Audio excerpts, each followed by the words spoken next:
I am back with another movie rant, and this one is another iconic movie that I didn't even think about until later on. But y'all, this movie is very this movie is corny as hell. And I like corny jokes, all the B jokes, it was just too much for me. I realized something. When I was watching the movie, you know, got the B jokes, got the plot line, understood the bees, understood the humans, blah blah blah blah blah. But you know who did not get any justice? It's Ken. The whole movie, Ken was being cucked the whole movie by a bee. Have you thought about that? I think Ken is the only sane person in this doggone movie. Ken and Barry first, I guess their first scene was the whole tennis court interaction. And of course, you know, Ken wasn't aware that Barry was even on the tennis ball. So let's go ahead and get that out there, give Ken some justice. Then the second time they were around each other was Barry was up in Ken and Vanessa's cribbo.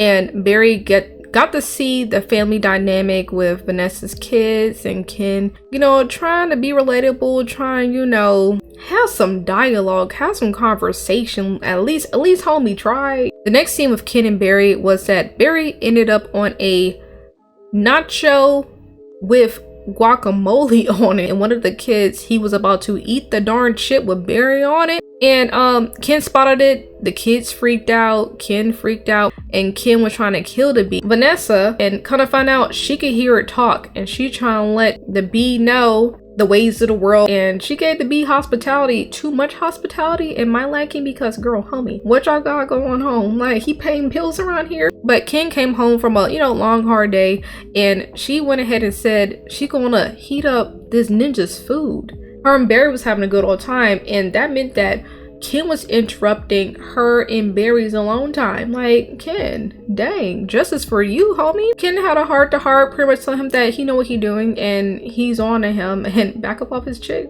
And add insult to injury, did you know that Barry was sitting in Ken's spot that he normally sits at the dinner table? Vanessa is trifling, bro. And to add more insult to injury, like the insults kept coming at this dinner table scene. Oh my goodness, bro. Oh my goodness. Couldn't it be me? I would have. She went ahead and told Ken that Barry went over his resume and told her that eating with chopsticks is not a skill. And I'm over here like, you embarrassing this man in front of this bee that you just met? Like, girl, the disrespect. And then Vanessa's low-key is overstepping her boundary more, because she went ahead and admitted that she let the bee borrow his razor. I would even share my razor with my friend. Like, that is invasion of privacy. Like, there's certain things I like to keep to myself, I don't like to share, and that's one of them.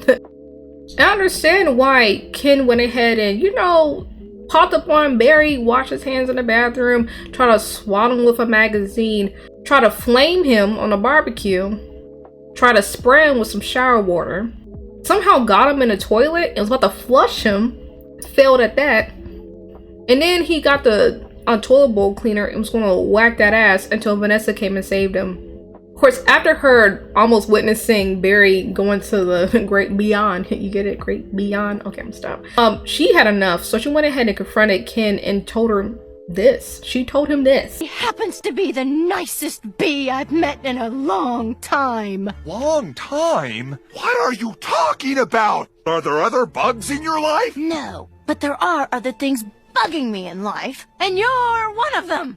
Fine. Talking bees, no yogurt night. My nerves are fried from riding on this emotional roller coaster. Goodbye, Ken. Oh!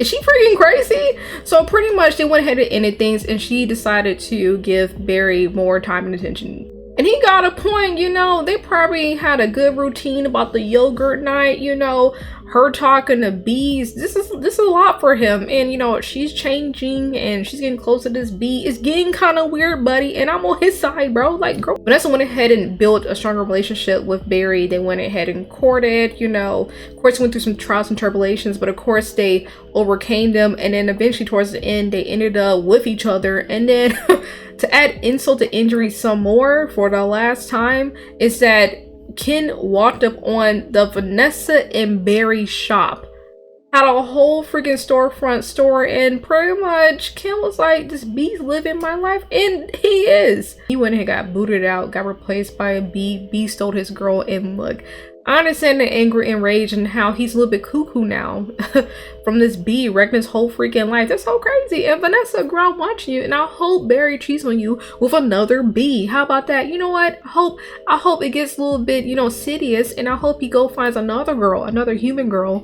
and you know, get for her. How about that, Vanessa? How about that? But yeah, girl, you need to take your own medicine, because I know you did not just leave your man for a whole freaking bee. I cannot believe this. If Kim was too much or not the guy for you, you could have just got another human guy, but a bee girl, Kim got done so wrong and just so disrespectful. How do you feel? Do you feel like Vanessa made a good decision? Do you feel like that she should have ended up with Barry? Or do you feel like she was wrong being with Barry? Or do you feel like she was right being with Barry? Do you feel like she could have gave Ken another chance? Do you feel like she should have continued her life with Ken? Like, how do you feel about this bee and human relationship? Would you do it? Let me know.